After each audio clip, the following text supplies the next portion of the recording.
Inertia, मतलब कि एक बॉडी जितने भी पार्टिकल से मिलकर बनी है, उन पार्टिकल का मास प्लस में उस मास का एक्सिस ऑफ रोटेशन से डिस्टेंस कितना है उसका स्क्वायर का product is called the moment of inertia.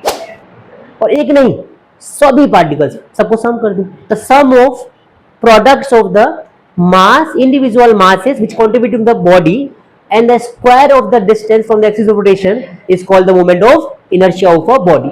जो मोमेंट ऑफ इनर्शिया जो होता है वो बेसिकली आई से रिप्रेजेंट किया जाता है, और आई जो होता है हमारा वो क्या होता है, आई बेसिकली ये बताता है कि बॉडी के कॉन्फ़िगरेशन को डिफाइन भी करता है। बेसिकली मान के चलो बॉडी का मोमेंट ऑफ इनर्शिया ज्यादा है, इसका मतलब ये होता है कि वो बॉडी जो है बहुत एक्सपेंडेबल है, क्योंकि आर ज्यादा दूर होगा तो आर, देखो समझो पूरी बात समझो, जैसे एक बॉडी है हमारे पास, ठीक है, एक बॉडी छोटी सी, एक बॉडी बड़ी सी, एक बॉडी और बड़ी सी।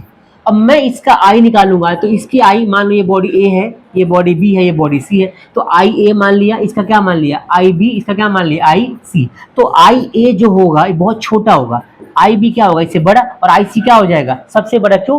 क्योंकि भाई आई क्या होता है, I is the M R square. क्या होता है? I is M R square. R क्या होता है? R is the distance of the particle, distance of the particle, और वो पार्टिकल जिसको हम सेंटर ऑफ मास मान सकते हैं बॉडी का, एक्सिस ऑफ रोटेशन से कितनी दूरी पर है वो पार्टिकल। हमने पढ़ा क्या कि आई इज इक्वल टू, हमने पढ़ा एम आर स्क्वायर। अगर मान लो मास को हम बोले सेंटर ऑफ मास, पूरे बॉडी का मास, और आर हमारा क्या है सेंटर ऑफ, मतलब आर को बोलो सेंटर ऑफ मास, इसका स्क्वायर कर दो। तो अगर तुम इस आई की बात करते हो तो बेसिकली आई बताएगा कि तुम्हारा बॉडी किस तरीके का कॉन्फ़िगरेशन कैसा है।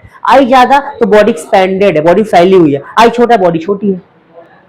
आगे जाके हम पढ़ेंगे कि जब बॉडी हमारी छोटी हो जाएगी ना तो उसका रोटेशनल स्पीड बढ़ जाता है, जब बॉडी बड़ी हो जाती है तो रोटेशनल स्पीड क्या हो जाता है उसका, कम हो जाता है। आगे हम रिलेशन पढ़ेंगे जहां पे आई और एल की बात करेंगे, एंगुलर मोमेंटम की बात करेंगे।